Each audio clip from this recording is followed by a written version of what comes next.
प्रेम से भरी ओढ़नी। वृंदावन के पास एक गांव में भोली भाली माई पंजीरी रहती थी।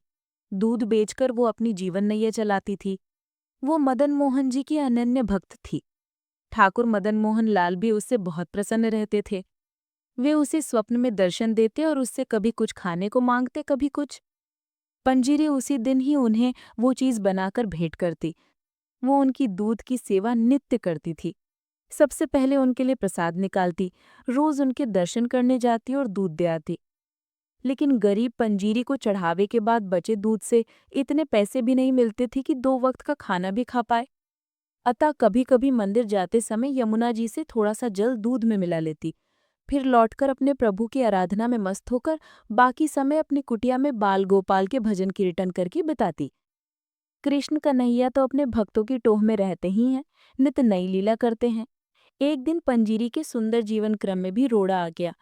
जल के साथ साथ एक छोटी सी मछली भी दूध में आ गई और मदन मोहन जी के चढ़ावे में चली गई।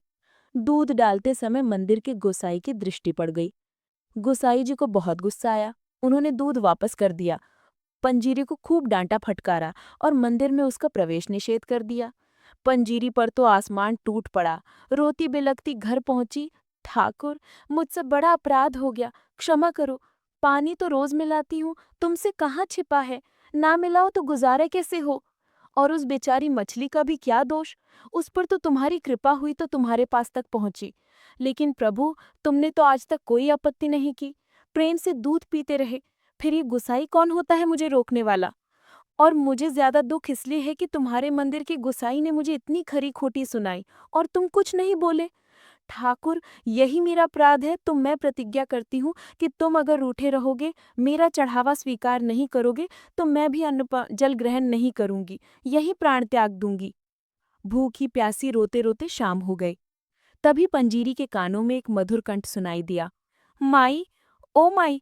उठी तो दरवाजे पर देखा कि एक सुदर्शन किंतु थका हारा सा एक किशोर कुटिया में झांक रहा है। कौन हो बेटा। मैया, ब्रिजवासी ही हूँ, मदन मोहन के दर्शन करने आया हूँ। बड़ी भूख लगी है, कुछ खाने का मिल जाए तो तुम्हारा बड़ा आभारी रहूंगा। पंजीरी के शरीर में ममता की लहर दौड़ गई।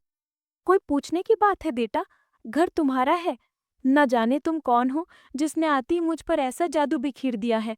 बड़ी दूर से आए हो क्या। क्या खाओगे, अभी जल्दी से बना दूंगी। अरे मैया, इस समय क्या रसोई बनाओगी, थोड़ा सा दूध दे दो, वही पीकर सो जाऊंगा। दूध की बात सुनते ही पंजीरी की आंखें डबडबा आईं।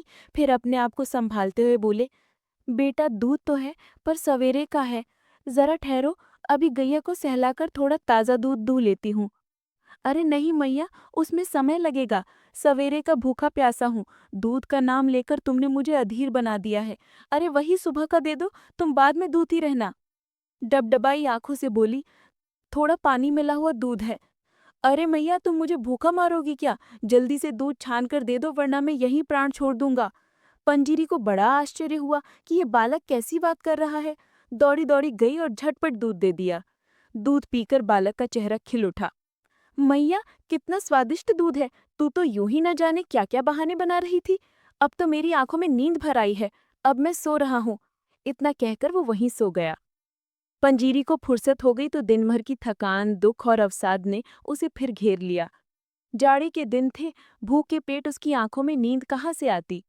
जाड़ा बढ़ने लगा तो अपनी ओढ़नी बालक को ओढ़ा दी। दूसरे प्रहर जो आंख लगी कि ठाकुर श्री मदन मोहन लाल जी को सम्मुख खड़ा पाया। ठाकुर जी बोले, मैया, मुझे भूखा मारेगी क्या। गोसाई की बात का बुरा मानकर रूठ गई। खुद पेट में अन्न का एक दाना तक न डाला और मुझे दूध पीने को कह रही है। मैंने तो आज तेरे घर आकर दूध पी लिया, अब तू भी अपना व्रत तोड़कर कुछ खा पी ले। और देख, मैं रोज तेरे दूध की प्रतीक्षा में व्याकुल रहता हूँ।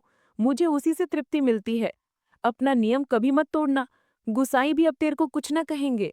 दूध में पानी मिलाती हो तो क्या हुआ, उससे तो दूध जल्दी हजम हो जाता है। अब उठो और भोजन करो। पंजीरी हड़बड़ाकर उठी, देखा कि बालक तो कुटिया में कहीं नहीं था। सचमुच लाला ही कुटिया में पधारे थे। पंजीरी का रोम रोम हर्षोल्लास का सागर बन गया। झटपट 2 टिक्कड़ बनाए और ठाकुर मदन मोहन को भोग लगाकर आनंद पूर्वक खाने लगी। उसकी आंखों से अश्रुधारा बह रही थी। थोड़ी देर में सवेरा हो गया। पंजीरी ने देखा कि ठाकुर जी उसकी ओढ़नी ले गए हैं और अपना पीताम्बर कुटिया में ही छोड़ गए हैं। इधर मंदिर के पट खुलते ही गोसाई ने ठाकुर जी को देखा तो पाया कि प्रभु एक फटी पुरानी सी ओढ़नी ओढ़े आनंद के सागर में डूबे हैं। उसने सोचा कि प्रभु ने अवश्य फिर कोई लीला की है, लेकिन इसका रहस्य उसकी समझ से परे था। लीला उद्घाटन के लिए पंजीरी दूध और ठाकुर जी का पीताम्बर लेकर मंदिर के द्वार पर पहुंची और बोली, गोसाई जी देखो तो लाला को, पीताम्बर मेरे घर छुड़ाए और मेरी फटी ओढ़नी ले आए। कल सवेरे आपने मुझे भगा दिया था, लेकिन भूखा प्यासा मेरा लाला दूध के लिए मेरी कुटिया पर आ गया। गुसाई जी पंजीरी के सामने बैठ गए। भक्त और भगवान के बीच मैंने क्या कर डाला? भक्ति बंधन को ठेस पहुंचाकर मैंने कितना बड़ा अपराध कर डाला। माई मुझे क्षमा कर दो। पंजीरी बोली, गुसाई जी देखी तुमने लाला की चतुराई, अपना पीताम्बर मेरी कुटिया में जानबूझकर छोड़ाए और मेरी फटी चिथड़ी ओढ़नी उठा लाए। भक्तों के सम्मान की रक्षा करना तो इनकी पुरानी आदत है। ठाकुर धीरे धीरे मुस्कुरा रहे थे। अरे मैया, तू क्या जाने कि तेरे प्रेम से भरी ओढ़नी ओढ़ने में जो सुख है वो पीताम्बर में कहाँ। जय श्री कृष्णा।